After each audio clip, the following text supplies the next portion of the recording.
অসম্ভব মজার একটা রেসিপি বন্ধুরা, মিস করবেন না।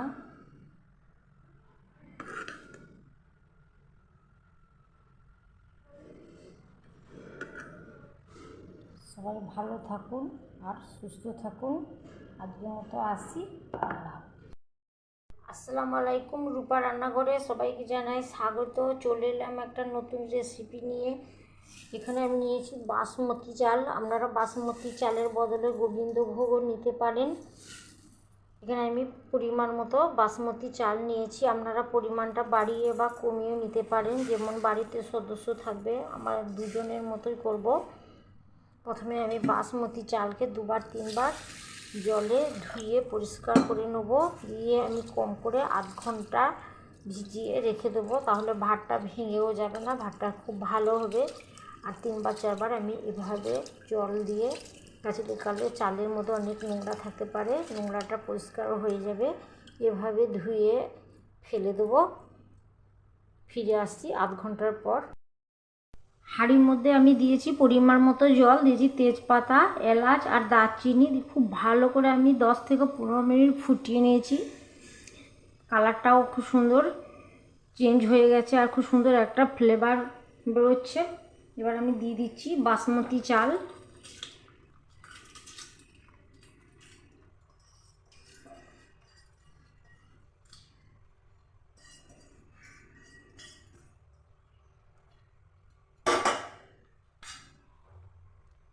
বাসমতি চালটা দিয়ে দিলাম। এবার আমি ভাতটাকে তৈরি করে নেব।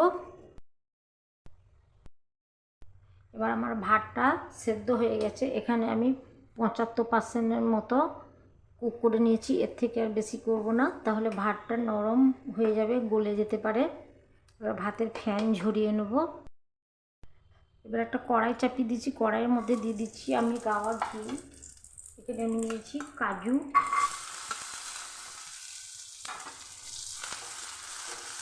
ঘি দিয়ে কাজু ভেজে নেব। কিশমিশ ধুয়ে ঘি দিয়ে ভেজে নিচ্ছি।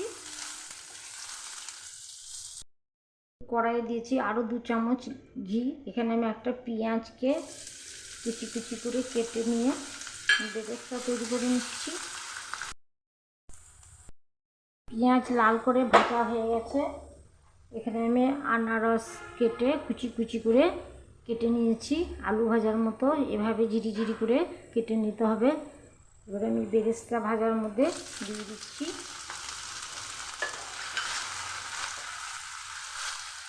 ঘি আর বেরেস্তার সঙ্গে একটু নাড়িয়ে নিচ্ছি।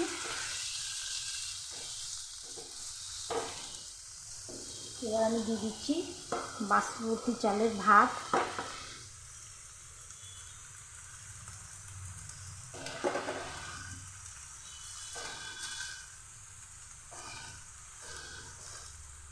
খুব ভালো করে আমি বেরেস্তার সঙ্গে মেখে নিচ্ছি।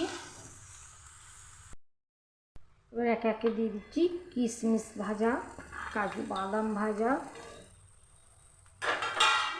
দিয়ে দিচ্ছি স্বাদ মতো লবণ, দিয়ে দিচ্ছি চিনি, আর দিয়ে দিচ্ছি গরম মশলা। মিষ্টিটা যে যেমন খাবেন সেরকম দিবেন।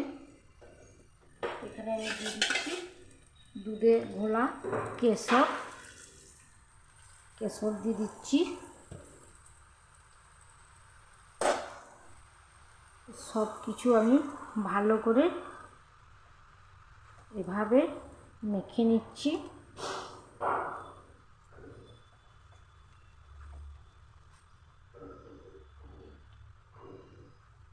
দেখুন বন্ধুরা, আমি যেভাবে করছি এভাবে একবার অবশ্যই বানাবেন। কেমন হয়েছে কমেন্টে জানাবেন। একবার খেলে বারবার খেতে ইচ্ছে করবে। এখন তো আনারসের সিজন, একবার আনারস পোলাও বানিয়ে খেয়ে দেখবেন। একবার খেলে মন ভরবে না, বারবার বানাতে ইচ্ছে করবে। আর আমার যদি এই পোলাওটা ভালো লেগে থাকে, প্রথম থেকে শেষ পর্যন্ত দেখবেন। বেশি বেশি করে শেয়ার করে দেবেন আর লাইক দিতে একদম ভুলবেন না। ছড়িয়ে দিচ্ছি আমি আর একটু কিশমিশ আর কাজু ভাজা, দিয়ে দিচ্ছি পেঁয়াজ বেরেস্তা,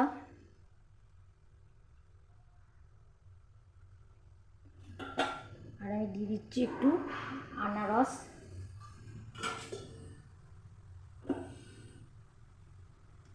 ঢাকনায় ঢেকে গ্যাসের ফ্লেমটাকে আমি খুব লো করে 5 মিনিট দমে রেখে দিচ্ছি।